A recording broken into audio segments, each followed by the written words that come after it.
Hello everyone, नमस्कार साथियों, कैसे हैं आप सब। वेल, एक बार फिर से स्वागत है आपका हमारे इस सेशन में जिसमें हम एसएससी का लाइव क्रैश कोर्स कवर कर रहे हैं। दोस्तों, जैसे कि आप जानते हैं कि अभी तक हमने टेंसेस के दो पार्ट्स को कवर किया था और भी बहुत सारे चैप्टर्स को हम अभी तक कंप्लीट कर चुके हैं। आज के सेशन में मैं आप सबके लिए लेकर आई हूँ टेंसेस के प्रीवियस ईयर क्वेश्चंस। मतलब आज हम इस सेशन में टेंसेस के प्रीवियस ईयर क्वेश्चंस को डिस्कस करेंगे और आप प्रैक्टिस कर पाएंगे कि जितना अभी तक आपने टेंस में पढ़ा है, चाहे वो प्रेजेंट टेंस हो, फ्यूचर टेंस, पास्ट टेंस, जो भी टेंस आपने पढ़े हैं, तो आपके वो सारे कंसेप्ट क्लियर हैं कि नहीं। आज उनका एक टेस्ट होने वाला है। मतलब आज हम यहाँ पर प्रीवियस ईयर क्वेश्चंस को प्रैक्टिस करने वाले हैं।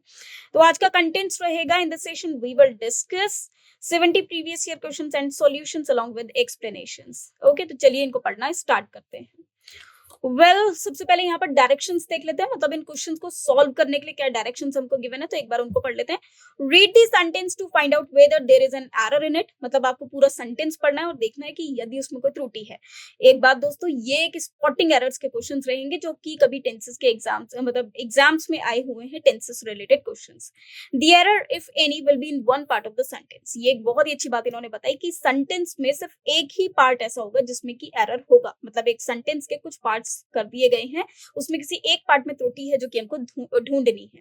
The number corresponding to that part will be your answer. और जो उसके अगेंस्ट पे एक नंबर लिखा हुआ है वो हमारा आंसर होना चाहिए। If the given sentence is correct as it is. भाई ऐसा भी तो हो सकता है कि कुछ भी गड़बड़ ना हो, है ना। तो हो सकता है सेंटेंस में कोई भी गड़बड़ ना हो, कोई भी गलती ना हो। उस केस में हमें अपना मार्क करना है आंसर नो एरर। मतलब अपना आंसर को हमें मार्क करना है no error. Ignore the errors of punctuation if any. Okay, और पंक्चुएशन के एरर को हम इग्नोर कर सकते हैं। और ये पूरे 70 क्वेश्चन है जो आज यहाँ पर हम डिस्कस करने वाले हैं। तो चलिए शुरुआत करते हैं। सबसे पहले देख लेते हैं question number 1। Did he came to see you everyday evening. में देखिए, जब वर्ड आता है डिड, डिड मतलब पास्ट इंडेफिनिट की auxiliary verb. Okay, generally do first form है, डिड सेकंड है। ओके, डू एंड डज हमारी प्रेजेंट टेंस में यूज होती है, जबकि डिड हमारी पास्ट टेंस में यूज होती है। तो डिड के साथ हम हमेशा वर्ब की फर्स्ट फॉर्म का प्रयोग करते हैं, ना कि सेकंड फॉर्म का। तो यहाँ पर केम गलत हो जाएगा। केम हमारी पास्ट टेंस है जो कि गलत हो जाएगी। केम की जगह कम आना चाहिए। तो आंसर होगा हमारा ए पार्ट में, did he came. Explanation, the error is in the sentence did he came to see you yesterday evening. In the part A, did he came. To understand why, let us break down the sentence. The correct past tense of the verb come is came. In English, when forming questions in the past tense using auxiliary verb did, the main verb that follows should be in the base, should be in its base form, that is infinitive or the first form, and not in the past tense. Okay, तो जब भी कोई auxiliary verb वहां पर use होगी तो हमको हमेशा verb को फर्स्ट फॉर्म में रखना है। ऑब्वियसली पास्ट इंडेफिनिट में जब हमने did यूज किया तो did ऑलरेडी do का पास्ट है, तो हमको verb को अपनी फर्स्ट फॉर्म में ही रखना है। Therefore, the correct way to construct the question in the past tense is, did he come to see you yesterday every evening? Okay, sorry, yesterday evening. So answer हो जाएगा आपका A part. Now the question number 2। अब एक इन questions पे एक फायदा ये होता है फ्रेंड्स, हमको सिर्फ ये बताना है कि कौन से पार्ट में एरर है। तो रेक्टिफाई उसे नहीं करना है। हाउएवर यहाँ पर हम रेक्टिफिकेशन भी इसका साथ साथ समझेंगे, क्योंकि हमें ये जानना भी जरूरी है कि गलती क्यों है, what is the logic behind it. On many occasions, we did helped the poor people by way of giving them food and clothes to put on. अब मैंने आपको पहले भी बताया था फ्रेंड्स कि did के साथ हम हमेशा वर्ब की फर्स्ट फॉर्म का प्रयोग करेंगे। अब ये did एक ऑक्सिलरी वर्ब है, हालांकि सेंटेंस अफर्मेटिव है, फिर भी हमने इसमें did का प्रयोग किया।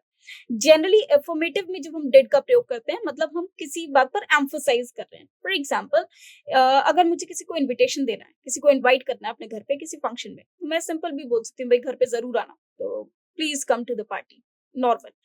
लेकिन अगर मैं उनको एम्फोसाइज करूं, भाई उनका आना मेरे लिए बहुत ज्यादा इंपॉर्टेंट है, तो कहूंगी भाई जरूर जरूर जरूर आना, please do come to the party, do come to the party. अब कम से पहले डू लगाना उसको एम्फोसाइज करता है। तो इसी तरह से यहाँ पर डिड हेल्प मतलब एम्फोसाइज करता है इस हेल्प के एक्शन को। और डिड क्योंकि ऑक्सिलरी वर्ब है तो उसके बाद वर्ब तो फर्स्ट फॉर्म में ही आएगा।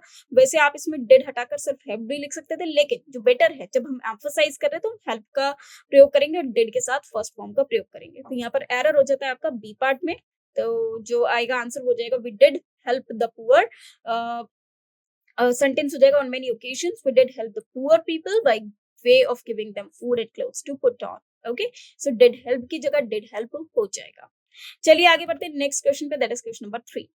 We have discussing all the known mechanisms of physical growth. अब देखिए इस सेंटेंस को यदि आप देखेंगे तो यहाँ पर लिखा हुआ है we have discussing। देखिए have के साथ हम वर्ब की थर्ड फॉर्म का प्रयोग करते हैं, या फिर अगर हमको आईएनजी फॉर्म का प्रयोग करना है मतलब परफेक्ट कंटिन्यूअस का, तो हम उसमें बीन का प्रयोग करते हैं। हैव के बाद डायरेक्ट आईएनजी फॉर्म नहीं आ सकती। तो भाई एक बात तो क्लियर हो जाती है कि एरर हमारा ए पार्ट में है।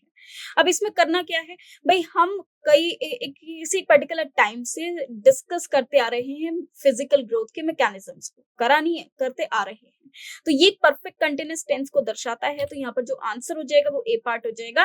एंड इसका जो रेक्टिफिकेशन हो जाएगा वो क्या हो जाएगा, we have been discussing all the known mechanisms of the physical growth. Explanation: the verb discussing should be in the present perfect continuous tense to correctly convey ongoing action that is started in the past and continues into the present. The correct form uses the present perfect continuous tense, which is formed with have been, then present participle, that is ing form of the verb. We have been discussing is the correct present perfect continuous tense. We have discussing is incorrect because it lacks the auxiliary verb been and the present participle, that is ing form.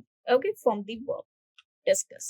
Now the question number 4. I hope कि आपको समझ में आ गया होगा। भाई जल्दी से मुझे बताइए क्वेश्चन नंबर 4 में क्या एरर होगा। We shall go out if it does not rain. Okay. देखिए यहाँ पर रेन नहीं है, रेन्स है, जैसे कि आप देख पा रहे हैं ऑप्शन नंबर सी में भी रेन्स लिखा हुआ है, तो दिस इज रेन्स।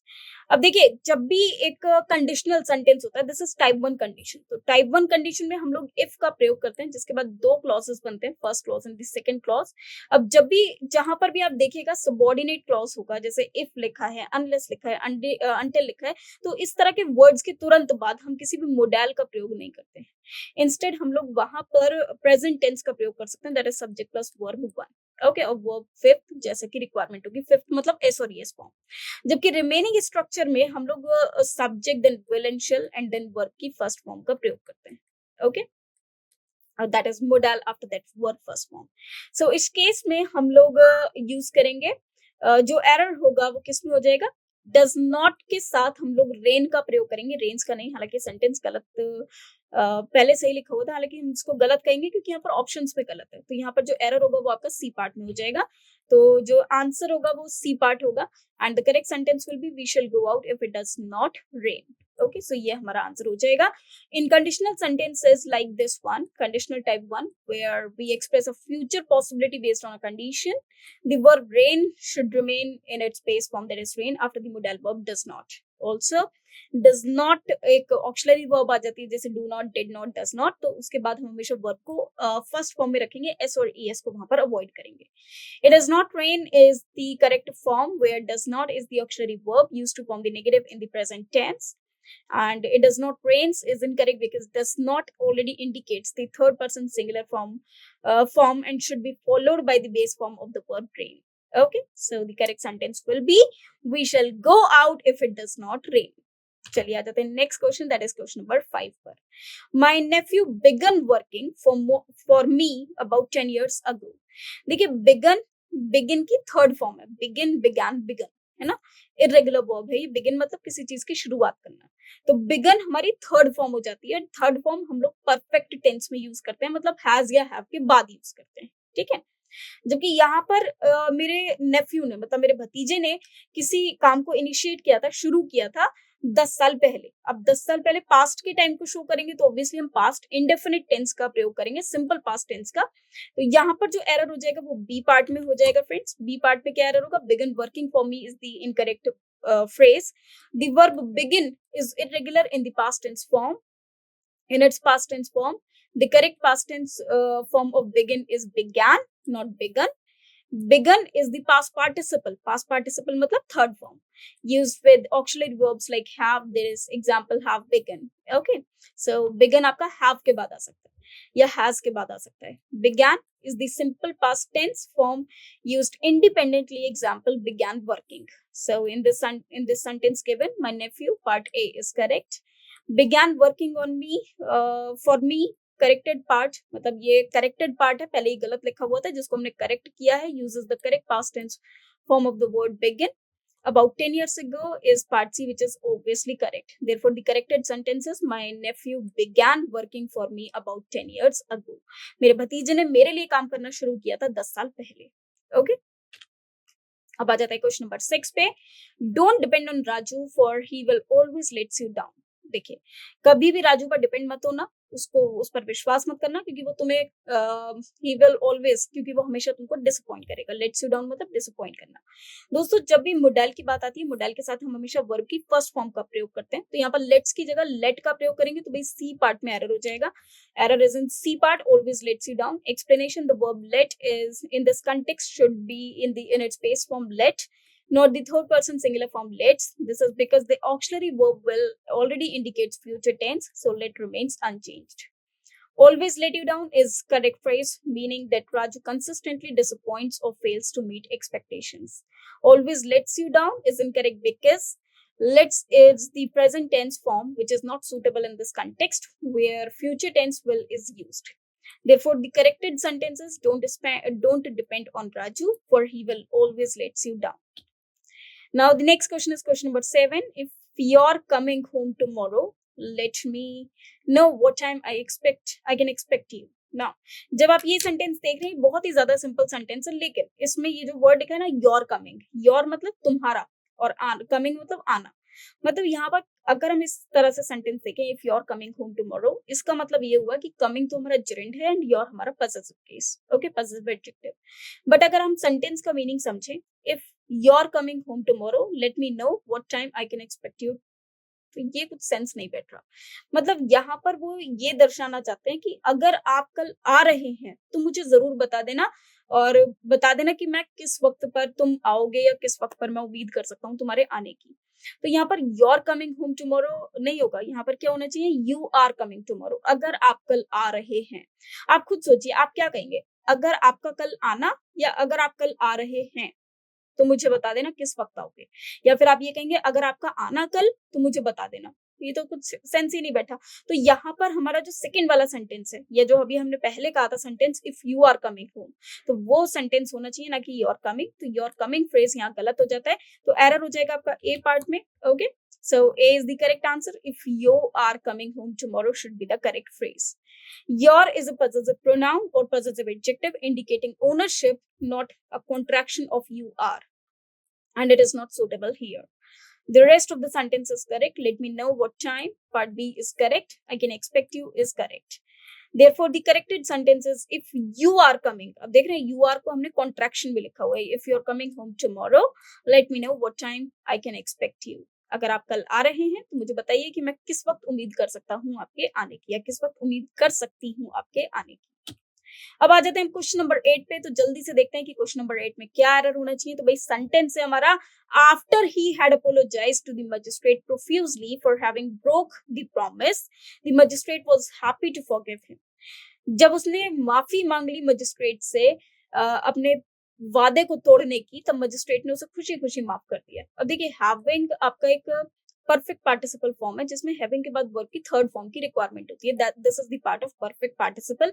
इसको हम ऑलरेडी नॉन फाइनाइट वर्ब्स जब हमने पढ़ा था वहां से रेफर कर सकते हैं, वहां पर हमने इस बात को पढ़ा था कि नॉन फाइनाइट वर्ब में जब हमने परफेक्ट पार्टिसिपल पढ़ा था तो हमने जाना था कि हैविंग या बीइंग के बाद अगर वर्ब इस तरह से आता है तो वो थर्ड फॉर्म में होना चाहिए।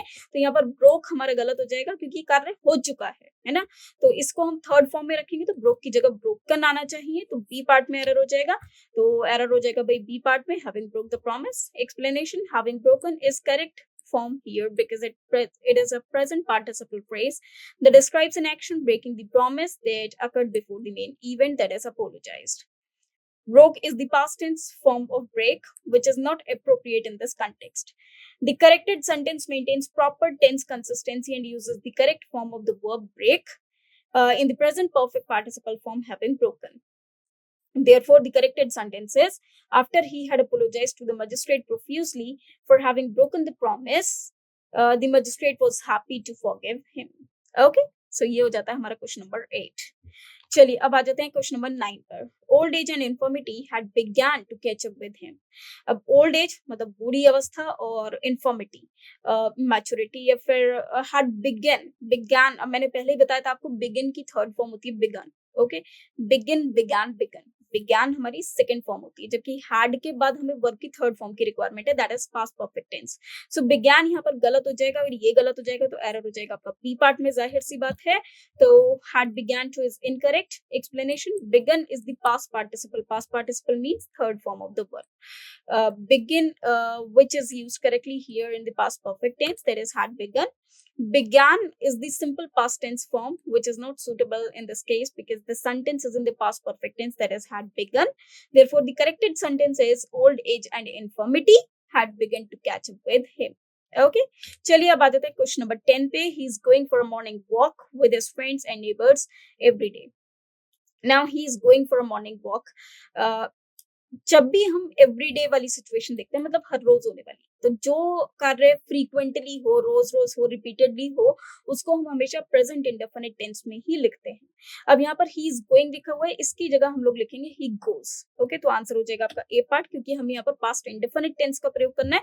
तो इज गोइंग एवरीडे ये गलत फ्रेज हो जाएगा। Goes is the correct present tense form of the verb go to use in the sentence, to be used in the sentence. Every day is correctly written as two words when used to indicate daily frequency. Therefore, the corrected sentence is he goes for a morning walk with his friends and neighbors every day. Okay. चलिए अब बढ़ जाते हैं next question, that is question number 11 पे। Our teacher told us that the earth moved around the sun. अब देखिए, जब भी कभी यूनिवर्सल ट्रुथ की बात आती है तो यूनिवर्सल ट्रुथ को हम हमेशा प्रेजेंट इंडेफिनिट टेंस में ही लिखते हैं। यूनिवर्सल ट्रुथ हो, जनरल फैक्ट्स हो, साइंटिफिक फैक्ट्स हो, so they should always be written in present indefinite tense, चाहे भले ही उसको डायरेक्ट स्पीच से हटाकर इनडायरेक्ट स्पीच में लिखा गया हो, but they should remain in the present indefinite tense only. Okay, so यहाँ पर जो एरर हो जाएगा आपका वो सी पार्ट में हो जाएगा, where moved around the sun or around the sun, यहाँ पर moves around the sun होना चाहिए। The sentence is conveying a general fact or scientific truth, which is that the earth orbits orbits the sun continuously. Therefore, the present tense moves is appropriate to indicate this ongoing action. Round can be replaced with around to make the sentence clearer or more idiomatic. The correct sentence should be, our teacher told us that the earth moves round the sun or around the sun. Now, earth singular है, singular and the unique planet, the unique and the single planet on this earth which has life. So earth is singular, और उसके साथ हम singular verb का ही प्रयोग करेंगे, that is why we have used the word moves. Okay, तो जब भी कोई यूनिवर्सल ट्रुथ होता है, फैक्ट होता है, साइंटिफिक फैक्ट होता है, तो that should be written in present indefinite tense only. Okay, now let us move to the next one, that is question number 12. You are always making this mistake. देखिए, आप हमेशा ही गलती करते हैं या आप हमेशा ही गलती करते आ रहे हैं, तो दोनों ही सेंटेंस अपने आप में करेक्ट है। तो ये जो होता है ना, always making this mistake, always word का प्रयोग हम दोनों ही टेंस में कर सकते हैं, कंटिन्यूअस में भी एज वेल एज इंडेफिनिट में भी। ऑलवेज मेकिंग दिस मिस्टेक, इसका मतलब आप यही मिस्टेक बार बार रिपीट कर रहे हैं। तो ये जो एरर होगा आपका वो ऑलवेज मेकिंग या ऑलवेज डूइंग में हो जाएगा। डूइंग और मेकिंग एक ही बात है, तो दोनों एक दूसरे के सब्स्टिट्यूट हो सकते हैं। तो यहाँ पर जो एरर होगा वो कोई भी एरर नहीं होगा, नो एरर, कोई भी एरर नहीं है। अब इसमें एरर मत देखिएगा, क्योंकि मेकिंग और डूइंग हो सकता है ये प्रिंटिंग एरर रहा हो, क्योंकि जो सेंटेंस में वही ऑप्शंस में भी लिखा है और उसमें भी कोई एरर नहीं है, क्योंकि आईएनजी फॉर्म का प्रयोग हो सकता है। तो आंसर हो जाएगा no error. Okay, The priest emphasized that it is the duty of all the Christians or of all Christians to love one another. भाई देखिए, जब दो से अधिक की बात होती है तो हम वन अनदर का प्रयोग करते हैं, ईच अदर का नहीं। प्रीस्ट एम्फोसाइज्ड मतलब प्रीस्ट ने जोर डाला किसी बात पे, किस बात पे जोर डाला, दैट कि ये एक ड्यूटी है, एक फर्ज है सारे ही क्रिश्चियंस का कि वो एक दूसरे से प्यार करें। अब देखिए, ये जो ड्यूटी होती है, फंडामेंटल राइट्स होते हैं, बेसिक्स होते हैं, या फिर आपके जो भी राइट्स होते हैं, ये सब यूनिवर्सल ट्रूथ की फैक्ट्स में आते हैं, और जब फैक्ट्स में आते हैं तो उनको हम पास्ट में नहीं लिखते, वो प्रेजेंट में ही रहते हैं। तो यहाँ पर इस सेंटेंस में भी कोई भी एरर नहीं होगा। This is also the no error sentence. Now let us move to the question number 14. So the question is, the Buddha said to the bereaved mother that death knocked at every door. अब देखिए, death knocked at every door, ये भी एक universal truth है कि भाई जिसके पास ज़िंदगी है उसका कभी ना कभी अंत है ना? डेथ हर दरवाज़े पर खटखटाती है। तो ये बिल्कुल यूनिवर्सल ट्रुथ है। तो जब भी यूनिवर्सल ट्रुथ होते हैं as I told you before as well कि उनको हम हमेशा प्रेज़ेंट इंडेफिनिट टेंस में ही लिखते हैं। तो यहाँ पर the Buddha said to the bereaved mother, मतलब जो बहुत ज़्यादा परेशान बहुत ज़्यादा डिप्रेस्ड मदर है, उनसे वो कहते हैं कि जो डेथ है वो हर एक का दरवाज़ा खटखटाती ज़रूर है। तो यहाँ पर जो एरर हो जाएगा वो सी पार्ट में हो जाएगा। Okay, because this is universal truth जो प्रेज़ेंट इंडेफिनिट टेंस में ही लिखा जाना चाहिए। तो सी पार्ट में एरर होगा। The sentence is conveying a general truth और प्रिंसिपल, सिद्धांत को दर्शा रही है, which is that death is universal phenomenon. Therefore, the present tense knocks is appropriate to indicate this ongoing truth. Knocked is the past tense, which would imply a specific instance in the past rather than a general truth applicable at all times. Therefore, the corrected sentence is the Buddha said to the bereaved mother that death knocks at every door. अब आ जाते हैं next question number 15 पे। These tests show whether someone is having an infection. Okay, these tests show whether someone is having an infection. देखिए, जब हम किसी चीज को पजेस करते हैं, मैंने आपको पहले भी बताया था कि जब भी कुछ इस तरह का टेंस होता है जो कि सपोज कीजिए कोई किसी चीज का पोजीशन अगर शो करता है, पोजीशन यदि शो करता है तो हम उसको आईएनजी फॉर्म में नहीं लिख सकते, है ना? बहुत सारी स्टैटिक एंड डायनेमिक वर्ब्स ऐसी होती हैं। अब यहाँ पर टेस्ट ऐसा दिखलाता है या ऐसा दिखाता है कि किसी को समवन किसी ना किसी को इन्फेक्शन है, मतलब वो उस चीज को पजेस करता है ना? स्टैटिक है, डायनेमिक है, ये ऑनगोइंग नहीं है, it is not in process. जो है वो है, प्रोसेस में नहीं है ना? तो इस केस में हम जो एरर मार्क करेंगे वो सी पार्ट में करेंगे। Is having an infection is the correct answer. The phrase has an infection is more appropriate than is having an infection in this context. Has an infection is commonly used to indicate the presence of an infection, whereas is having an infection can imply a temporary or ongoing state. Now, ऐसा थोड़ी ना कि infection हो रहा है, नहीं, infection है, which may not be suitable depending on the context of the tests. Therefore, the corrected sentence is these tests show whether someone has an infection. Now, next question पे आ जाते हैं, that is question number 16. The conversation we are having is completely off the main topic. मतलब जो conversation हम लोगों के बीच चल रहा है या वार्तालाप जो हमारे बीच चल रहा है, देखिए वार्तालाप एक दूसरे के बीच चल सकता है, that is in actually a process, वो एक प्रोसेस को दर्शाता है, लेकिन कोई चीज जो हमारे पास है वो हमारे पास है। Okay, that is static. जबकि यहाँ पर कॉन्वर्सेशन की बात चल रही है, वार्तालाप की, जो कि ऑनगोइंग प्रोसेस है। ओके, सो यहाँ पर ये सेंटेंस एकदम करेक्ट हो जाएगा, इसमें कोई भी एरर नहीं होगा। So the answer is no error. The conversation part A is the subject of the sentence. We are having part B is the present continuous tense indicating the ongoing nature of conversation, is completely off the main topic, is a phrase indicating that the current discussion is not on the main subject. The sentence is grammatically sound and conveys a clear meaning without any errors. The phrase of the main topic is idiomatic and commonly used to describe discussions that have veered away from the main subject. Therefore, upon review, the answer is D, no error. Okay, चलिए अब हम आ जाते हैं question number 17 पे। Madhuri Dixit is having a large fan following. अब मैंने आपको पहले भी बताया था, अगर कोई किसी चीज का पोजीशन है, किसी के पास किसी चीज का अधिकार है, तो उसमें हम स्टैटिक एंड डायनेमिक वर्ब्स का प्रयोग करेंगे, मतलब आईएनजी का प्रयोग ना करके हम उसमें स्टैटिक एंड डायनेमिक वर्ब का रूल प्रयोग करेंगे जो कि इंडेफिनिट टेंस है। जैसे माधुरी दीक्षित के पास लार्ज फैन फॉलोइंग हो नहीं रही है ना? वो स्टैटिक है, एक जगह है, प्रोसेस में नहीं है। तो यहाँ पर इज हैविंग हट जाएगा और उसकी जगह हैज आ जाएगा, तो एरर हो जाएगा आपका ए पार्ट में। Okay, so the error is in A part. The phrase has large fan following is correct and commonly used to indicate that Madhuri Dixit has many fans. Is having is not typically used in this context to describe someone's fan space. Has is the appropriate verb to express possession or presence of fans. Therefore, the corrected sentence is Madhuri Dixit has a large fan following. Okay. Now let us move to the next one, that is question number 18. He has many friends here. he has many friends here. इस sentence में कोई भी error नहीं है क्योंकि उसके बहुत सारे दोस्त हैं यहाँ पर, तो ये बिल्कुल सही सेंटेंस है। तो the sentence contains no error इसका आंसर हो जाएगा, मतलब इस सेंटेंस में कोई भी एरर नहीं होगा। ओके, क्योंकि कुछ भी ऐसा प्रोसेस नहीं है, जो चीज उसके पास है, अधिकार है, वो ही वो शो कर रहा है। Now the next number is question number 19. I am having 3 children. So यहाँ पर am having की जगह I have 3 children हो जाएगा. Okay. So again ये भी same उसी से related एक sentence है. तो the correct sentence will be I have 3 children. The sentence I have 3 children is a statement about possession or number of the children someone has. In this context, have is used to indicate possession of children. Okay.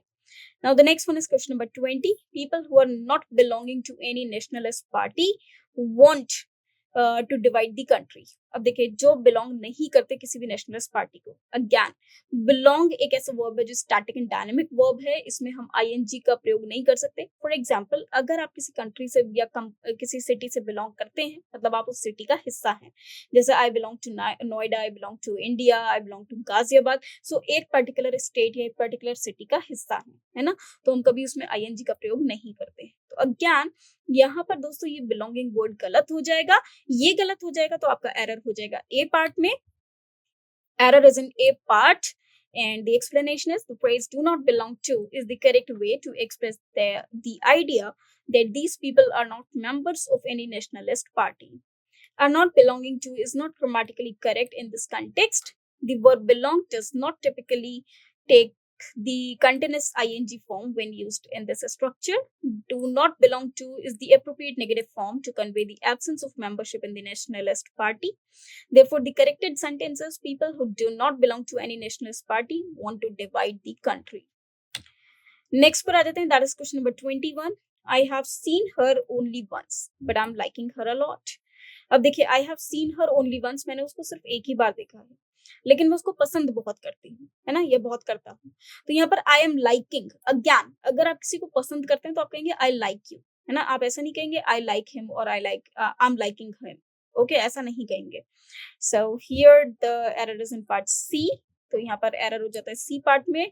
The correct sentence should be I have seen her only once, but I like her a lot. Okay, the sentence uses the present tense like to express general or ongoing liking for someone. Liking is not appropriate because the present continuous tense liking suggests an action or state that is happening right now, but it is actually the permanent situation which can be seen over here. Now 22, I'm hearing that the meeting is likely to be postponed. अब मैंने जब आपको static and dynamic verbs बताए थे तो उनमें एक verb hear भी था. तो ये जो sense words होते हैं इनमें भी हम कभी ing का प्रयोग नहीं करते. तो am hearing यहाँ पर गलत हो जाएगा, error हो जाएगा A part में. So the error is in part A. Explanation: the verb hear can express the act of perceiving information or news, especially when it is received indirectly or from others. Using the present continuous tense, am hearing suggests that the action is happening at the moment, which is not necessarily in this context. I hear that is the correct usage when reporting information or news that one has received. Therefore, the corrected sentence is I hear that the meeting is likely to be postponed. Now, the next question is question number 23. I know I'm knowing all the facts about him. Again, knowing में हम ing का प्रयोग नहीं करते. मैं जानती हूँ, मैं अब उसके बारे में सारे फैक्ट्स जानती हूँ. तो ये प्रोसेस नहीं हो सकता. ये अगर आप कहीं भी जान गए तो that is a static and that is a permanent situation. मतलब आपने एक बार जान लिया. वो प्रोसेस में थोड़ी ना होगा. मैं जान थोड़ी ना रही हूँ, जान गई हूँ. मैं उसके बारे में अब सब कुछ जानती हूँ, जान नहीं रही हूँ, है ना. तो यहाँ पर हम नो में ing का प्रयोग नहीं कर सकते. तो बी में एरर हो जाएगा अगेन. तो answer is in B part. The verb know is in the context of express a state of knowing or being aware of something. Am knowing is not correct because know is not typically used in continuous form am knowing. Instead, know is used as a stative verb that describes a state of being rather than an action. Stative verbs like know, understand, believe, etc. generally do not take continuous verb ing form in English. Therefore, the corrected sentence is I now know all the facts about him. The sentence accurately conveys that the speaker has acquired knowledge of some facts about him. Okay. चलिए आ जाते हैं next question. That is question number 24 पे. Ramesh smiled when he was remembering his hard early year and his long road to success. Ramesh एकदम हंस पड़ा, smile करने लगा जब वह याद कर रहा था उसके स्ट्रगल वाले दिनों को और उसकी एक लॉन्ग रोड जो कि उसे सक्सेस तक पहुंचाया जिसने. तो यहाँ पर फिर से वही बात कि रिमेम्बरिंग को हम स्टैटिक वर्ब्स की तरह यूज करते हैं, आईएनजी में नहीं यूज कर सकते। याद नहीं कर रहे, याद जब वो याद कर रहा था मतलब उसकी यादों में कुछ था, तो that was not ongoing but that was कि उसने जब उस पल को याद किया, है ना, उस पल को याद करके वह हंसने लगा। तो स्माइल्ड एंड रिमेम्बरिंग ये गलत हो जाएगा, यहाँ पर रिमेम्बरिंग की जगह रिमेम्बर्ड होना चाहिए। The verb remembered is used in simple past tense to indicate an action that occurred in the past. It is appropriate here because Ramesh smiled at a specific memory, क्योंकि ये स्माइल्ड भी पास में है और वो किसी एक स्पेसिफिक मेमोरी पे ही हंसा है। Was remembering suggests that the action of remembering was ongoing or continuous at a specific point in the past, which is not the intended meaning in this context. The sentence describes a specific event Ramesh is smiling that happened at the result of remembering something from his past. Therefore, the corrected sentence is Ramesh smiled when he remembered his hard early years and his long road to success. Ajate, next question, that is question number 25. Believe me, I'm believing whatever you have said. यकीन मानो, मैं उस हर बात पे यकीन करती हूँ जो आप कह रहे हैं या जो आपने कहा। तो फिर से वही कि बिलीव में हम आईएनजी का प्रयोग नहीं करते, विश्वास रखते हैं तो बिलीव का प्रयोग करते हैं। तो यहाँ पर एरर हो जाएगा आपका बी पार्ट में। Okay, and unbelieving explanation, the verb believe in this context expresses a general belief in something that has been said. Unbelieving is not correct because believe is not typically used in the continuous form. Unbelieving when expressing a general or ongoing belief in a statement. Stative verbs like believe, know, understand, etc. generally do not take the continuous ing form in English. Therefore, the corrected sentence is believe me, I believe whatever you have said. The sentence correctly conveys that the speaker believes in truth or validity of what has been said. Okay? चलिए बढ़ते हैं next question, that is question number 26 पे। आई am hearing someone at the door. Again here में हम ING का प्रयोग नहीं कर सकते, ए पार्ट में एरर हो जाएगा। I am hearing, the verb hear is typically used in the simple present tense to indicate the act of perceiving sound with one's ears. I'm hearing suggests that the action of hearing is happening at the moment, which is unnecessary in this context because hearing is an immediate action that does not require continuous tense. Using here is the correct way to write this, convey current action or perceiving someone at the door. Okay, so the correct sentence will be I hear someone at the door. The sentence accurately describes the current action of hearing someone at the door without the need for the continuous tense. Okay, चलिए आगे बढ़ते हैं next question, that is question number 27 पे। He admits that he is not following the instructions. He admits that he is not following the instructions. So he admits that he is not following. उसने admit किया कि वह follow नहीं कर रहा है instructions को। सो यहाँ पर फॉलोइंग मतलब कि नहीं कर रहा, ये कंटिन्यूस है। जबकि उसने क्या एडमिट किया कि वो फॉलो नहीं करता है। तो ये कोई प्रोसेस नहीं है, बल्कि ऐसा है कि वो ऐसा नहीं करता है, ऐसा रेगुलर इवेंट है। Okay, that is not the ongoing action while speaking. Ongoing action जब हम बिल्कुल उसी वक्त जिस वक्त बोल रहे हैं उस वक्त वो एक्शन चल रहा है, सिर्फ दैट इज टेम्पररी, तब हम उसमें आईएनजी का प्रयोग करते हैं। अदरवाइज हम उसमें इंडेफिनिट का ही प्रयोग करते हैं। He is not following is the correct answer, मतलब ये हमारा एरर वाला पार्ट हो जाएगा। Admits already indicates that the action not following the instructions is acknowledged और कन्फेस्ड, है ना। ये एडमिट्स बताता है कि उसने ऑलरेडी इस बात को कन्फेस कर दिया है। Does not follow is the correct way to express the habitual और behaviour of not adhering to his instructions. So the correct sentence will be he admits that he does not follow the instructions. Now अब आ जाते हैं question number 28 पे। Frozen foods are so popular today that many people wonder how they have ever lived without them. देखिए, जब लिखा है कि फ्रोजन फूड्स आज इतने ज्यादा पॉपुलर हैं, इतने ज्यादा फेमस हैं कि लोग ही सोचते हैं हम कैसे इससे वंचित रह गए आज तक। ओके, मतलब कोई ऐसा कार्य जो अब तक हो चुका है, बट अब क्या हुआ है, अब लोग फ्रोजन फूड को फॉलो कर रहे हैं। जबकि वो ये सोचते हैं कि हम कैसे इससे आज तक वंचित रहे। मतलब पास्ट में अगर हम शो करें तो ये काम पास्ट में हो चुका, मतलब पास्ट में हमने कभी फ्रोजन फूड्स नहीं देखा।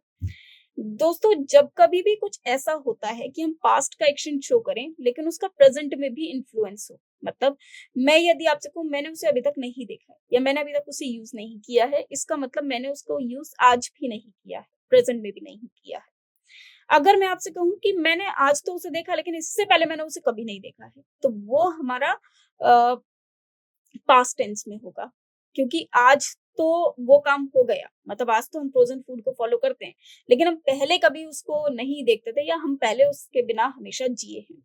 तो यहाँ पर ये एक्शन प्रेज़ेंट में तो है, लेकिन पास्ट में हमने उसको नहीं कभी यूज़ किया और हम ये भी सोच रहे हैं कि हमने आज तक उसे यूज़ क्यों नहीं किया पहले कभी। अगर मान लीजिए आप यहाँ पर लिख रहे हैं हैव एवर लिव्ड, इसका मतलब तो ये है कि आप आज भी उससे वंचित हैं। जबकि आप ये कहना चाह रहे हैं कि हम पहले उससे वंचित हुआ करते थे, जबकि आज ये फ्रोज़न फूड्स काफ़ी पॉपुलर हैं। तो यहाँ पर दोस्तों प्रेज़ेंट परफेक्ट को यूज़ नहीं कर सकते, हम लोग पास्ट इंडेफिनिट का प्रयोग करेंगे। ओके? सो यहाँ पर जो एरर हो जाएगा आपका वो सी पार्ट में होगा। So the C part contains the error. Lived without them, this phrase is the past tense or simple past, indicating that people wondered about their past experiences of living without frozen foods. Therefore, यहाँ पर past indefinite का ही प्रयोग किया जाएगा to show the past experiences. Have lived shows the change has not occurred in the present as well.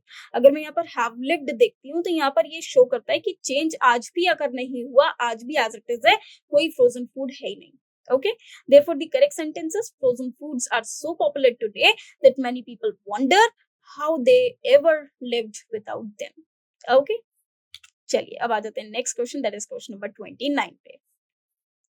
Although we are free for the last 45 years, so yet we continue to be economically backward.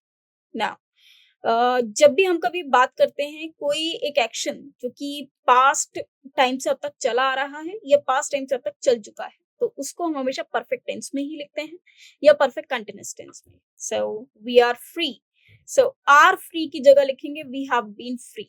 Okay, भले ही हम 45 साल से free हो चुके हैं, free मतलब independent हो चुके हैं। यहाँ पर जो एरर होगा वो ए पार्ट में हो जाएगा।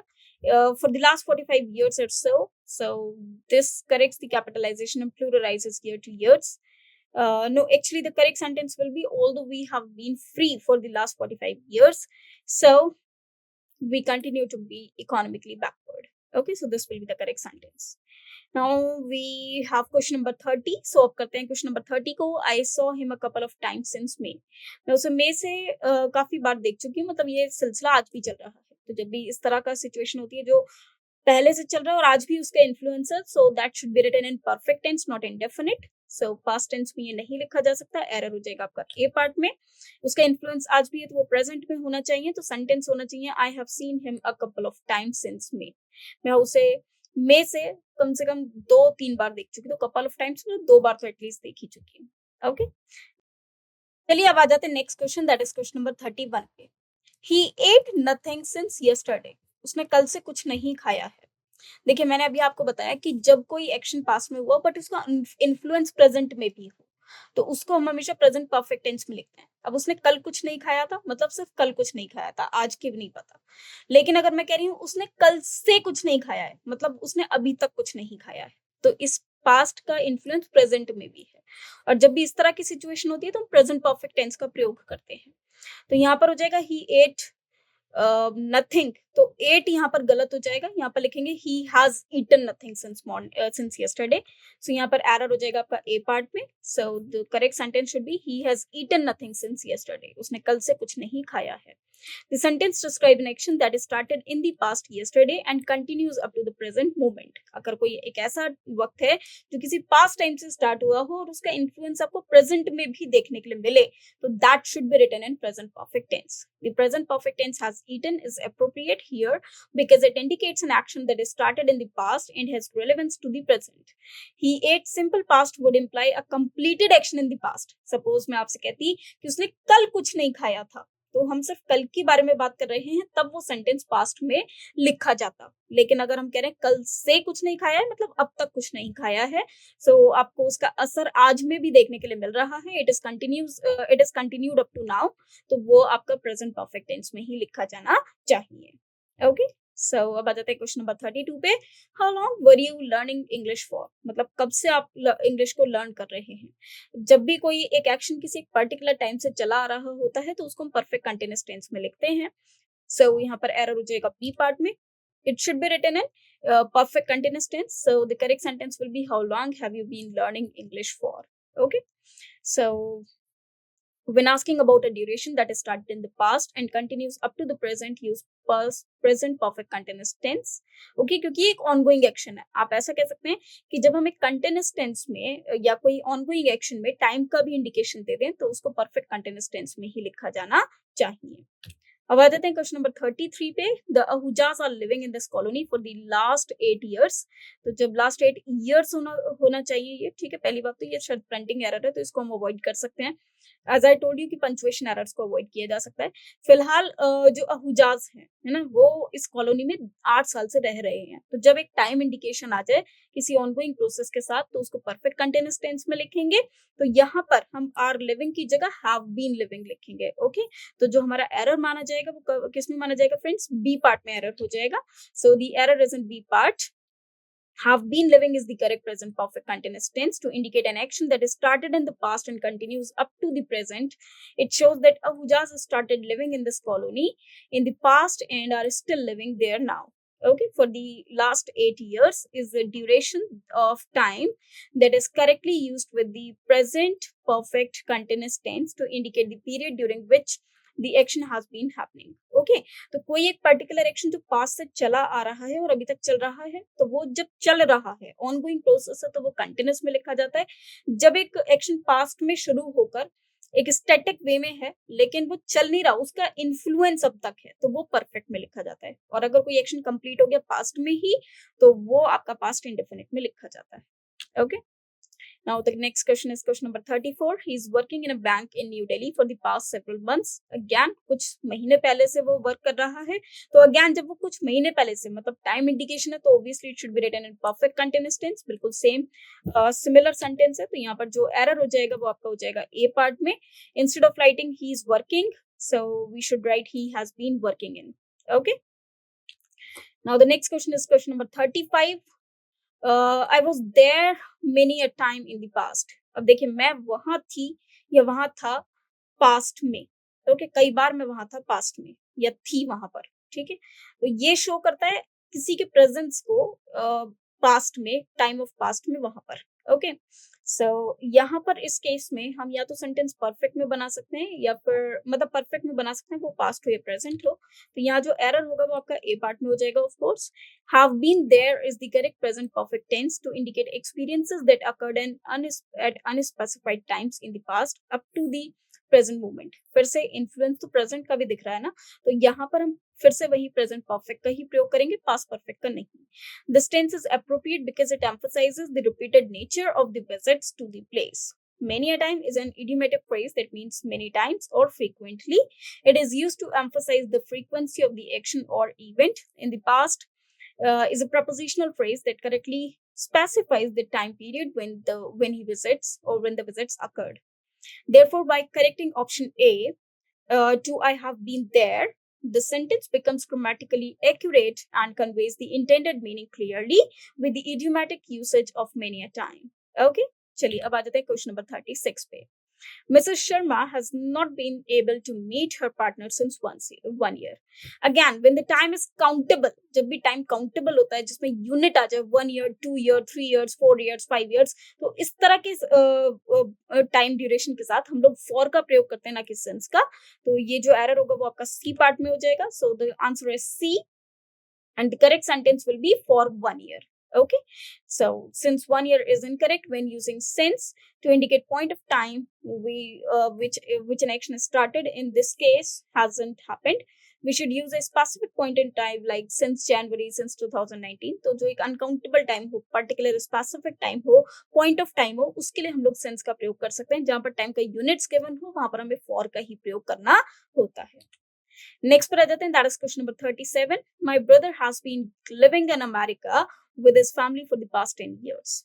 Okay, so my brother has been living in America. मेरा जो ब्रदर है वो अमेरिका में रह रहा है 10 सालों से, पिछले 10 सालों से। Again the time is countable and अगर कोई व्यक्ति कहीं पर रह रहा है तो उसे हम परफेक्ट कंटिन्यूअस टेंस में लिखेंगे जब टाइम ड्यूरेशन साथ में। तो आई होप कि इसमें कोई भी एरर नहीं होना चाहिए, तो इसमें एरर हो जाएगा no error. So obviously the sentence is absolutely correct. Okay, एक तो इसमें हमने परफेक्ट कंटिन्यूअस टेंस का प्रयोग किया, साथ में फॉर का प्रयोग किया पास्ट 10 इयर्स में, तो सब कुछ सही है यहाँ पर।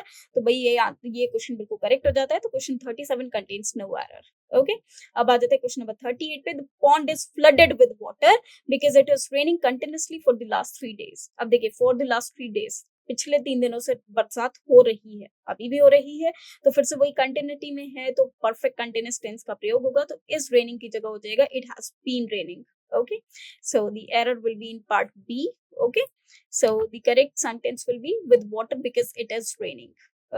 So has been raining continuously to maintain tense consistency and clarity of the ongoing nature of the rain over the specified duration.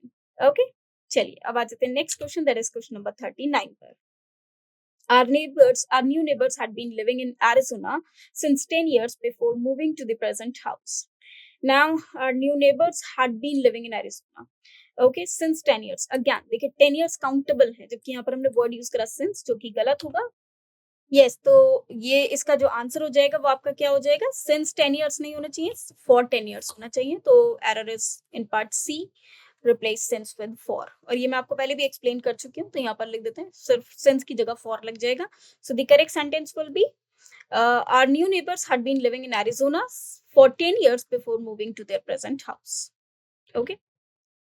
The families are living in Gulmohar Park for the last 2 decades. Again, ये sentence भी हम कई बार पढ़ चुके हैं, तो यहाँ पर आर लिविंग की जगह, क्योंकि टाइम इंडिकेशन है, तो had been sorry families have been living होना चाहिए, तो एरर हो जाएगा आपका बी पार्ट में। ओके, सो बी पार्ट में एरर हो जाएगा, are living in Gulmohar Park. So the correct sentence should be the families have been living in Gulmohar Park for the last 2 decades. Last 2 decades मतलब पिछले 2 दशक से। Okay, decades means 10 years. Question number 41, the college is running a computer course since 2007. So ये भी बिल्कुल simple है, same है। So the college has been running a computer course since 2007 because एक time indication है continuous के साथ साथ, तो वो हमेशा आपका perfect continuous में ही होना चाहिए। आ जाते हैं next question, that is question number 42। Again the same type of sentence, she is working here since 1983। तो एक पर्टिकुलर ईयर है, इसलिए सिंस गिवन है, तो यहाँ पर इसकी जगह हम लोग हैज बीन वर्किंग का प्रयोग करेंगे। Okay, so the correct sentence will be she has been working here since 1983। The phrase is working here is the present continuous tense, which is used to describe actions that are happening at the current moment or around the current time. However, when we use since followed by a specific point in time, that is 1983 in this case, we should use the present perfect continuous tense to indicate that the action started in the past and is still continuing up to the present. The present perfect continuous tense is formed as has been or have been, then present participle, that is ing form of the verb. Therefore, the corrected sentence should be she has been working here since 1983. Next question पे आ जाते हैं, that is question number 43। I have been waiting for my father for the past 2 hours. अब देखिए इस sentence में सबसे पहली बात तो ए पार्ट में have been waiting, I have been waiting, ये कंटिन्यूअस टेंस में है, perfect continuous tense. For my father for the past 2 hours मतलब पिछले 2 घंटे से, और फॉर का प्रयोग किया गया है क्योंकि टाइम काउंटेबल है।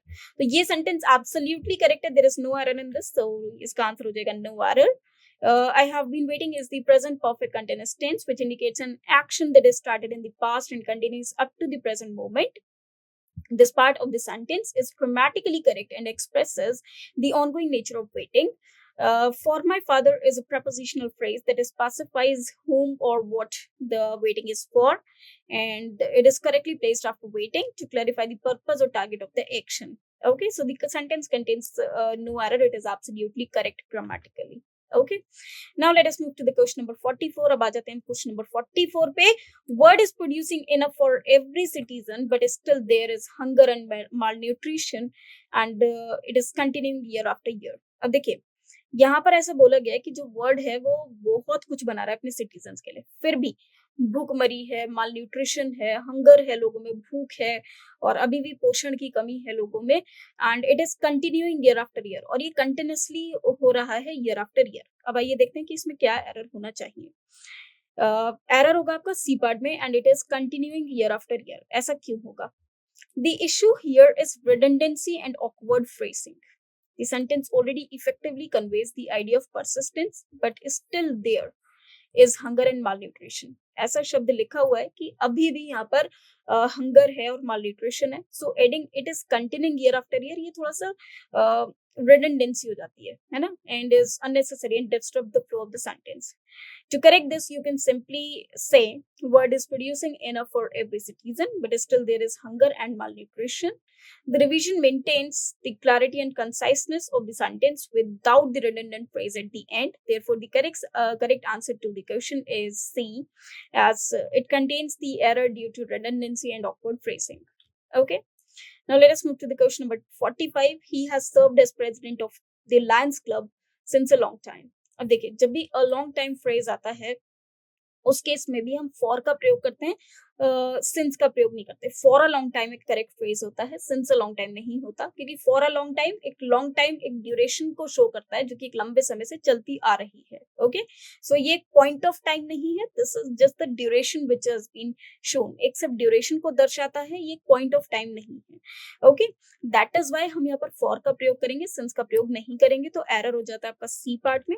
Okay, so error is in C part. The phrase since a long time is incorrect. The correct phrase should be for a long time. In English, when expressing a duration of time with a specific number of years or any other unit of time, मतलब कोई और unit of time हो, जैसे long time है, तो ये एक number of years को तो नहीं दर्शा रहा, but indefinite time को दर्शा रहा है, जो लंबे समय से चलता आ रहा है. We use the plural form of the unit. Therefore, the corrected sentence should be, he has served as president of the Lions Club for a long time. Okay. चलिए आ जाते हैं इस बात पे क्वेश्चन नंबर 46 पे. He lived in this house in 1990. he lived in this house in 1990. अब वह इस घर में रहा, कब रहा? 1990 में. मतलब ये एक्शन हो चुका है और इसका कोई इन्फ्लुएंस अब प्रेजेंट पे नहीं है. दोस्तों, एक और बात, जब अभी प्रेजेंट पे इन्फ्लुएंस नहीं है, ये पास्ट का एक्शन है. वो रहा करता था 1990 में, इस घर में 1990 के दशक में. ओके, अब वो नहीं रहता, तो यहाँ पर लिव्ड आएगा, लिव नहीं होगा, तो ए पार्ट में एरर होगा, जाहिर सी बात है. So the error is in part A, that is he lived. The correct sentence will be he lived in this house in 1990. He lived, this corrects the verb to the past tense lived to match the time frame specified 1990. In this house, this phrase describes the location where he lived in 1990. Okay, this specifies the time period when the action living in the house occurred. Therefore, the corrected sentence is grammatically accurate and conveys the intended meaning of describing the past event. Now let us do the question number 47. Okay, so अब हम 47 question को cover करेंगे. It was raining since 8 o'clock when I left for a station. So देखिए, वह उस वक्त बारिश हो रही थी 8 बजे. 8 बजे से जब मैं स्टेशन के लिए निकली. अब सोचिए, जब मैं स्टेशन के लिए निकली उस वक्त बारिश हो रही थी 8 बजे से. ये थोड़ा सा अजीब हो गया. या बारिश हो रही थी 8 बजे से, नहीं, तो 8 बजे से अगर बारिश हो रही थी, टाइम ड्यूरेशन है, तो आपको पास्ट परफेक्ट कंटिन्यूअस को यहाँ पर अप्लाई करना होगा, क्योंकि आप एक पास्ट की सिचुएशन का ही जिक्र कर रहे हैं. तो ऑब्वियसली एरर हो जाएगा आपका ए पार्ट में. ठीक है, तो यहाँ पर इट वॉज रेनिंग की जगह हम लोग लिखेंगे it had been raining since 8 o'clock when I left for the station. जब मैं स्टेशन के लिए निकली तो सुबह 8 बजे से बारिश हो रही थी. ओके, या जिस दिन मैं स्टेशन के लिए निकली उस दिन 8 बजे से, सुबह 8 बजे से ही बारिश हो रही थी. It had been raining. This changes the verb tense to perfect continuous tense, and that is past perfect continuous tense, because the action of raining started in the past since 8 o'clock and continued up until another past event, that is when I left for the station since 8 o'clock. This indicates the starting point of the rain when I left for the station. This clause specifies the subsequent past event related to the rain. Therefore, the corrected sentence maintains grammatical accuracy and clarity in expressing the sequence of events in the past. Okay.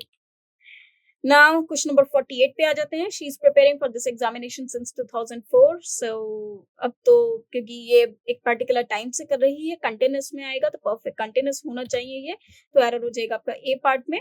So the correct sentence will be she has been preparing for this examination since 2004. उम्मीद है कि ये अब आपको explain करने की इतनी जरूरत नहीं पड़ेगी, आप इसके यूज टू हो चुके होंगे, प्रैक्टिस आप कर चुके हैं काफी ज्यादा इस तरह के सेंटेंसेस की. तो आगे बढ़ जाते हैं क्वेश्चन नंबर 49 पे. तो जल्दी से बताइए सेंटेंस पे क्या एरर होगा. Nalini says she is living in Chennai since 1991 again because time duration has been mentioned. तो इस सेंटेंस को भी परफेक्ट कंटिन्यूअस टेंस में लिखा जाएगा. एरर हो जाएगा आपका बी पार्ट में. So the error is in part B. And the correct sentence will be Nalini says she creates a dance. Oh, Suki. Okay, this is Nalini says she has been living in Chennai since 1991. This is the corrected sentence. Okay. चलिए आ जाते हैं इसी बात पे question number 50 पे. I have been studying since 4 hours. Again time duration है, countable है, तो वहां पर फॉर का प्रयोग करेंगे ना कि सिंस का, तो एरर हो जाएगा आपका सी पार्ट में. So since 4 hours is the correct answer by so, क्योंकि इसी में एरर है. So the correct sentence should be I have been studying for 4 hours. Okay, since की जगह हम लोग फॉर का प्रयोग करेंगे. The phrase since 4 hours is incorrect. When expressing a duration of time that is started in the past and continues up to the present, we would use the preposition for followed by the duration. Okay, therefore the corrected sentence should be I have been studying for 4 hours. Okay, not since. I have been working in this organization since 3 years. Same sentence, same type of sentence. Since की जगह हम लोग for का प्रयोग करेंगे तो error हो जाएगा आपका सी पार्ट में. दोस्तों आप देख रहे होंगे कि इस तरह के कितने सारे क्वेश्चन हैं जो आपसे पूछे जाते हैं. तो फॉर 3 years होना चाहिए, सिंस 3 year नहीं, ईयर लिखा हुआ है, वैसे वो भी गलत होगा, तो ईयर्स होना चाहिए, तो for 3 years is the correct answer. I have been working in this organisation for 3 years. Now next question पे आ जाते हैं. That is question number 52. They are residing in the city for the last 2 decades. अब देखिए, वे city में past के 2 दशक से रह रहे हैं. अब फिर से वही बात भाई, फॉर द लास्ट 2 decades तो सही लिखा है, लेकिन गलत कहाँ पर है? ए पार्ट में. तो ये हो जाएगा दे आर रिसाइडिंग, ये गलत हो जाएगा. इसकी जगह होना चाहिए they had been, sorry they have been residing. Okay, they have been living और they have been residing. Okay, तो ये इसमें एरर हो जाएगा.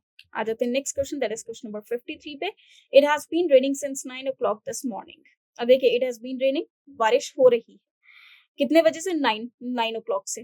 क्लॉक टाइम है दिस मॉर्निंग. इस सेंटेंस में कोई भी एरर नहीं होना चाहिए, तो error is no error. Okay, now the next question is question number 54. She was walking for hours when he suddenly noticed that the sun had risen. Okay, अब देखिए ये पास्ट के टाइम को दर्शा रहा है, जब उसने अचानक से देखा कि सन उग चुका है. तो वो तो काफी देर से चल रही थी, ठीक है, बस वो मग्न होकर चल रही थी. तो ए पार्ट में एरर हो जाएगा. और एरर क्या होगा? She was walking for hours. तो यहाँ पर जो करेक्ट सेंटेंस होना चाहिए, चलिए पूरा ही पढ़ लेते हैं एक बार. In the sentence she was walking for hours when she suddenly noticed that the sun had risen. The issue is with the verb tense used in the part A. The phrase she was walking for hours is in the past continuous tense, which is generally used to describe actions that were ongoing in the past. However, this tense is not entirely appropriate in this context. The past continuous tense, if was walking, often describes an action that was ongoing when another event happened, which is a suitable context for the past continuous tense. The sentence structure here is intended to describe a situation where one action walking was ongoing and then was interrupted or noted by another event noticing the sunrise. So the error is in the use of the past continuous tense in part A, and changing it to the past perfect continuous tense makes the sequence of events clearer and more grammatically correct. तो यहाँ पर जो sentence बनेगा वो क्या बन जाएगा? She had been walking for hours. Okay, was walking की जगह हम लोग had been walking का प्रयोग करेंगे. Okay, चलिए आते हैं next question. That is question number 55. The TV serial is going on for 3 years. तो again the TV serial has been going on हो जाएगा, तो बी पार्ट में एरर हो जाएगा. ओके, इज गोइंग ऑन की जगह हैज बीन गोइंग ऑन हो जाएगा for 3 years. Question number 56. He has seen the picture yesterday. अब देखिए यस्टरडे कल की बात हो रही है. जब टाइम पास्ट का होता है, उसने कल पिक्चर देखी थी, तो कल ही देखी थी ना, अब तो नहीं देखी, कंप्लीट हो गया एक्शन.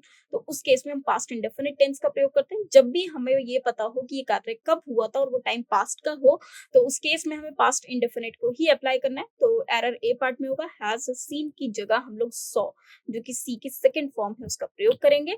तो आंसर हो जाता है आपका A part. He has seen. Explanation, the error, it is the error is in the sentence he has seen the picture yesterday is with verb tense. The present perfect tense has seen is used for actions that are relevant to the present or have occurred at an unspecified time.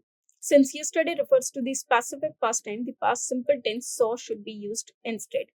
Correct sentences: he saw the picture yesterday.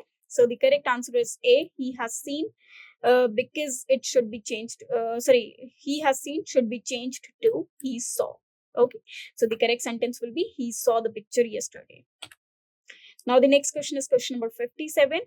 Have had strangers in the house because I was hearing the dog bark last night, and the lights were on. I'm sure they must.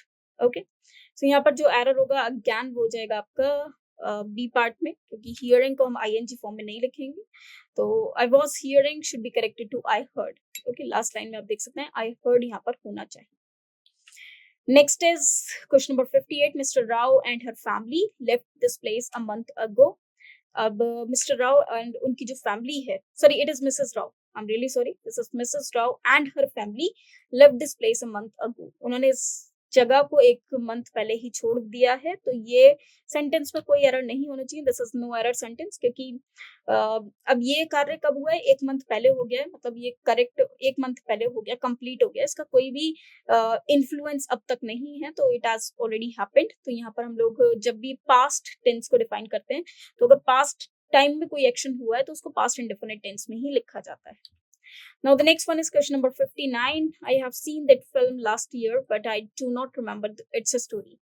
Now फिर से वही बात, last year कोई action हुआ है तो obviously उसमें हम लोग पास्ट टेंस का प्रयोग करेंगे, तो एरर हो जाएगा आपका ए पार्ट में। सो फ्रेंड्स, यहाँ पर आई हैव सीन की जगह आई सॉ दैट मूवी हो जाएगा। Okay, the phrase I have seen is present perfect tense, which is used to describe actions that have relevance to the present or have occurred at the unspecified time in the past. कोई एक ऐसे time पर हुए हों जिसको कि unspecified है, जबकि यहाँ पर टाइम स्पेसिफाइड है कि ये पास्ट में ही हुआ है, और उस केस में हम हमेशा पास्ट इंडेफिनिट को ही यूज करते हैं। तो लास्ट ईयर के साथ हम पास्ट इंडेफिनिट को यूज करेंगे, तो यहाँ पर सॉ आएगा, तो करेक्ट सेंटेंस हो जाएगा I saw this movie last year, और I saw that film last year but I do not remember its story. मैंने इस मूवी को लास्ट ईयर देखा था, हालांकि मुझे अब उसकी स्टोरी याद नहीं है। I have passed the examination 2 years ago. Again, ये 2 years ago होगा पहले तो, फिर दूसरी बात यहाँ पर I have की जगह हो जाएगा I passed the examination, तो एरर हो जाएगा आपका ए पार्ट में। Okay, next is question number 61. Although we reached his house on time, he was left for the airport. Okay, although we reached his house on time, भले ही हम उसके घर पहुंच गए थे समय पर, he was left for the airport. So यहाँ पर was left नहीं होगा, वह रह नहीं गया था, वह जा चुका था, तो he had left हो जाएगा, तो error should be in part B. So yes, he was left, ये error होगा। Error in part B, he was left is incorrect. The correct expression should be he had already left. Okay, past perfect tense को हमें use करना चाहिए। जब हमारे complex sentence बनता है, तो जब हम उसके घर पहुंचे तो वो ऑलरेडी निकल चुका था, तो निकल चुका था, रह नहीं गया था। वॉज लेफ्ट का मतलब होता है कि वह रह गया था, रह नहीं गया था, वो निकल चुका था, और इसलिए हम एक एक्शन को दर्शाएंगे जो कि ही हैड लेफ्ट का प्रयोग करेंगे, ना कि ही वॉज लेफ्ट का। ओके, 62 पे क्वेश्चन पे आ जाते हैं। Gauri told me his name after he left. Gauri ने मुझे उसका नाम बताया उसके चले जाने के बाद। तो जब कोई दो एक्शन साइमल्टेनियसली पास्ट में हुए हों, तो उनमें दो एक्शन है, first action and the second action. First action को आप हमेशा परफेक्ट टेंस में लिखते हैं। अब गौरी ने मुझे उसका नाम बताया, कब बताया? उसके चले जाने के बाद। तो जाहिर सी बात है, इसमें जो पहले काम हुआ होगा वो कौन सा होगा? उसका जाना। तो उसके जाने में हम लोग परफेक्ट टेंस अप्लाई करेंगे, नॉट पास्ट इंडेफिनिट। तो सी पार्ट में एरर हो जाएगा। Okay, C part contains the error. Error is in part C. He left is the past simple tense. The issue arises because after implies a sequence of events, and the name should be given before the action of leaving. To clarify that the telling of the name happened before the departure, the past perfect tense should be used. Correct usage to indicate Gauri told me name before leaving. The past perfect tense should be used here, and the action occurred first. Thus, it should be after he had left. The correct verb form for part C should be he had left to show that the name was told before the leaving occurred. Therefore, the answer is C, he left. Next question is question number 63. The thief escaped before I opened the door. अब फिर से वही कि इनमें से एक action है जो पहले ही हो चुका, और वो कौन सा था? The thief escaped. thief पहले ही भाग चुका था मेरे डोर खोलने से पहले, तो यहाँ पर A पार्ट में एरर हो जाएगा। Okay, the error is in part A. So यहाँ पर भी सेंटेंस वही होना चाहिए, that the thief had escaped. Okay, before a subordinating conjunction that introduces a dependent clause. A dependent clause indicating the time before which an action occurred. I opened the door is the dependent clause that follows the word before. It describes an action occurred after the thief escaped. So the sentence structure is as it is tense. It is okay. No, the correct the grammatical error is in part A. It should be the thief had escaped. Okay, so the correct sentence will be the thief had escaped. Okay. Question number 64 पे आ जाते हैं. I went to his house but could not see him because he went out before I arrived.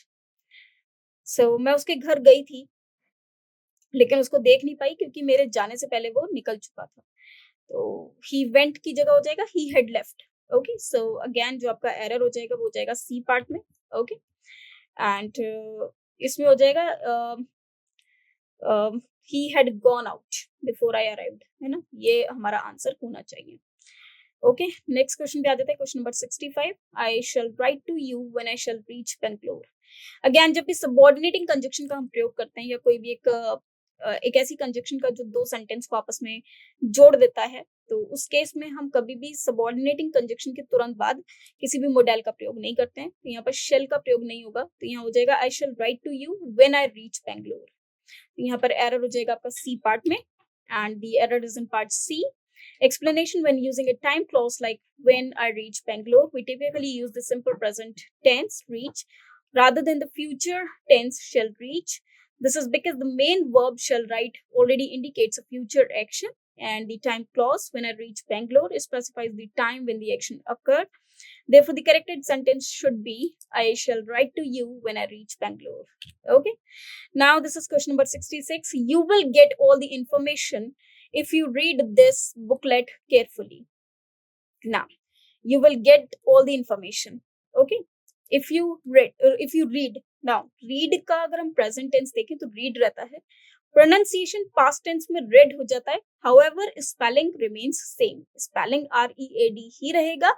Past tense में उसका pronunciation read हो जाता है. Okay. This booklet carefully. तो इसमें कोई भी error नहीं है. ये sentence absolutely correct होगा. Okay, because ये सारे जो भी conditional sentence के जो rules हैं उनको follow करता है. Okay, well, this is question number 67 now. The small table will collapse if you will stand on it. Now, again, जैसे ही subordinate conjunction आता है, modal का प्रयोग नहीं करते हैं, error हो जाएगा आपका C part में, जहाँ पर will का हमको प्रयोग नहीं करना है. The correct sentence will be, this small table will collapse if you stand on it. Okay, so this will be the correct sentence. Now let us move to the next one. This is question number 68. If I will have enough time tomorrow, I will come to see you again. Again the same thing. जब भी हमारे पास एक subordinate conjunction होता है तो उसके just immediate after clause में हम लोग modals का प्रयोग नहीं करते हैं. उसको हम future sentence में नहीं बनाते. Remaining sentence हम modal के साथ बना सकते हैं. तो if I will have enough time, तो ये will have नहीं होगा. यहाँ पर क्या आएगा? If I have enough time tomorrow, I will come and see you. Okay, if यहाँ पर subordinating conjunction है तो error हो जाता है हमारा A part. Okay, so the error is in part A. When we have a conditional sentence with a future reference, we typically do not use will in the if clause. Instead, we use the simple present tense to express a future possibility or condition.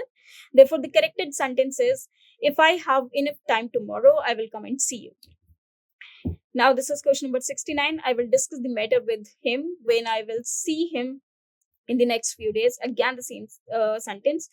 When I के बाद हम will का प्रयोग नहीं करेंगे तो error होगा B part में. Okay, and the corrected sentence will be, I will discuss the matter with him when I see him in the next few days. So error is in part B. Okay, जहाँ पर हमें subordinating conjunction के बाद will का प्रयोग नहीं करना है. Now this is the last question of today's session. When I shall see him, I will tell him that what he has done is wrong. जब मैं उससे मिलूंगी तो उसे बताऊंगी कि जो उसने किया है वो क्यों गलत है. तो यहाँ पर फिर से वही कि when एक सबऑर्डिनेटिंग कंजक्शन है जिसके बाद हम शेल का प्रयोग नहीं कर सकते. तो इसमें जो एरर हो जाएगा आपका वो किस में हो जाएगा दोस्तों? इसमें आपका एरर हो जाएगा ए पार्ट में. Okay, so the error is in part A. When expressing future events in conditional or time clauses, we typically use the simple present tense rather than shall or will. Therefore, when I see him is the correct form instead of using or when I shall see him. Therefore, the corrected sentence is, when I see him, I will tell him that what he has done is wrong. Okay, so friends, ये हमारे सारे questions थे जो आज हमने discuss किए. उम्मीद है कि ये सारे क्वेश्चंस आपको अच्छे से समझ में आए होंगे और इसमें जितना भी टेंस का अभी तक कंसेप्ट हमने पढ़ा था वो सब कुछ इसमें आपके लिए कवर हो गया होगा. ये बहुत ज्यादा बेनिफिशियल टॉपिक था आपके लिए और काफी सारे क्वेश्चंस हमने कवर किए जो पूरे ही टेंस को कवर करता है. तो आई होप ये सेशन आपके लिए बेनिफिशियल होगा. वेल, ऐसे ही और सेशंस के बने रहिए मेरे साथ. जब तक के लिए थैंक्स टू यू.